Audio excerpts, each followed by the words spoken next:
আসসালামু আলাইকুম। আমার সামনে অনেক বস্তা দেখা যাচ্ছে। আপনাদের মনে প্রশ্ন জাগতে পারে যে এগুলোর ভিতরে কি আছে আর কেন এখানে রাখা হয়েছে এত শত শত বস্তা। তো এর আগে আপনাদেরকে একটা জিনিস দেখাই, আমার সাথে চলেন। এই বস্তাগুলোর ভিতরে মূলত রাখা হয়েছে বালি ঢোকানো হয়েছে।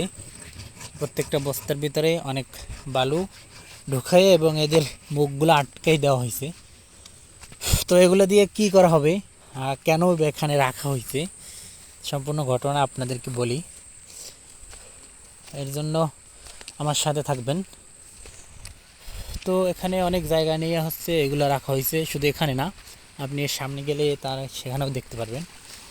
তো এখানে মূলত এই যে একটা নদী দেখতে পাচ্ছেন, বিশাল বড় একটা নদী। এই যে নদীটা, এই নদীটা হচ্ছে মূলত একদম ছোট ছিল একটা সময়। নদীটা এত ছোট ছিল, এই নদীটার নাম হচ্ছে কোয়াসান নদী বলা হয়। তো কোয়াসান নদী নামের অর্থ হচ্ছে কোয়াসা দিয়ে লাফ দিয়ে ওপারে যাওয়া যায়। তো এই এই নামটা ছিল। তো এখন এই নদীটা হয়ে গেছে অনেক বড়।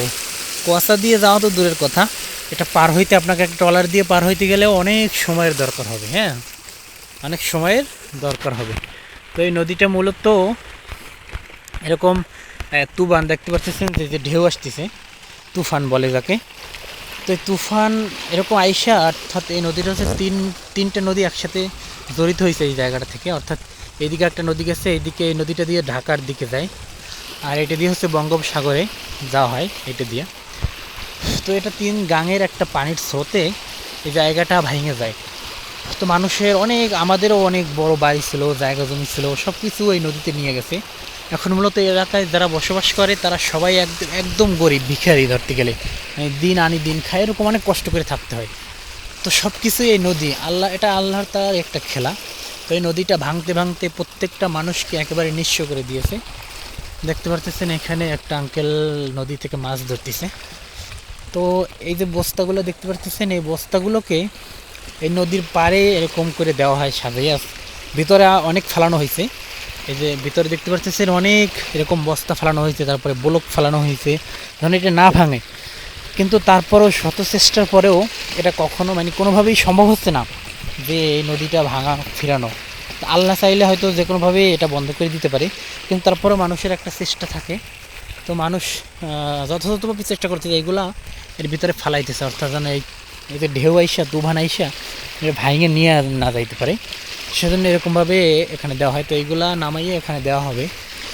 আর এই যে নদী, তো আপনারা সকলে দোয়া করবেন, যে বেশি বেশি দোয়া করবেন যেন এই নদী ভাঙনটা মানে বন্ধ হয়। অর্থাৎ এখানে এই নদীর কারণে অনেক মানুষের জায়গা জমি, আমাদের বাড়ি ছিল হচ্ছে ওই যে নদীর ভিতরে একেবারে ওই দিকে। তো আমি ছোট, আমার বয়স এখন 23-24 হয়েছে।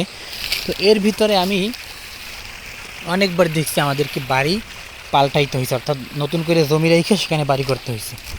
তো এর ভিতরে আমি 10 বার তো দেখছি আমার বয়সে। তাহলে ভাবেন যে কত দ্রুত এটা ভেঙে যাচ্ছে। অর্থাৎ আপনাকে আমি এখন এই ভিডিওটা করলাম 2024 সালে, তো আপনাকে যদি আমি 25-26 সালে আবার দেখাই, তাহলে আপনি দেখবেন যে এগুলো কিছুই নাই। এই যে রাস্তা দেখতে পারতেছেন, এটা কিছুই থাকবে না, অর্থাৎ এটা ভাঙিয়া দেখবেন যে ওই দিকে চলে গেছে। তারপর এই যে রাস্তার ভিতরে ব্লক দিয়া অনেক সুন্দর করে করা হয়েছে যেন এটা না ভাঙে, কিন্তু কোনোভাবে এটা সম্ভব হইতেছে না, ভাঙা ফিরানো যাচ্ছে না। তো ওইখানে একটা আঙ্কেল মাছ ধরতেছিল, সে আঙ্কেলটা চলে যাইতেছে নদীর স্রোতের সাথে, অনেক সুন্দর আসলে। এই যে যাইতেছে অনেক ছোট একটা নৌকা, তো ঢেউয়ের সাথে সাথে এটা দুলতেছে। হ্যাঁ, তাহলে আমি যখন এর আগে বাড়ি আসছিলাম, অর্থাৎ রমজানের ঈদে যখন বাড়ি আসছি, তখনও কিন্তু আমি এখানে অনেক দূর পর্যন্ত ছিল, অর্থাৎ এই ভাঙাটা ছিল না, এটা অনেক দূর পর্যন্ত ছিল। আর এখন আমি এই ঈদে কোরবানির পরে আসলাম, এখন দেখতেছি একদম পুরো ভাঙাই কাছে চলে আসছে। তো আপনার সকলে দোয়া করবেন এই গরিব অসহায় মানুষদের জন্য, কারণ আসলে নদী ভাঙন, এটা একটা গান আছে না, হে নদী রে তুই ভাঙলি আমার ঘর। তো এরকম এই নদীতে অনেক মানুষের ঘর বাড়ি সব কিছু নষ্ট হয়ে গেছে। তো আমরা সকলে দোয়া করব এখানকার যারা বসবাস করে, এর ভিতরে আমিও আছি। আসলেই অনেক কষ্টকর, অনেক কষ্ট হয়, কারণ বারবার জমি কিনতে হয়, তারপরে ঘর বানাইতে হয়, তারপরে নদী ভাঙনে আইসা আমাদের ঘরগুলো নিয়ে যায়।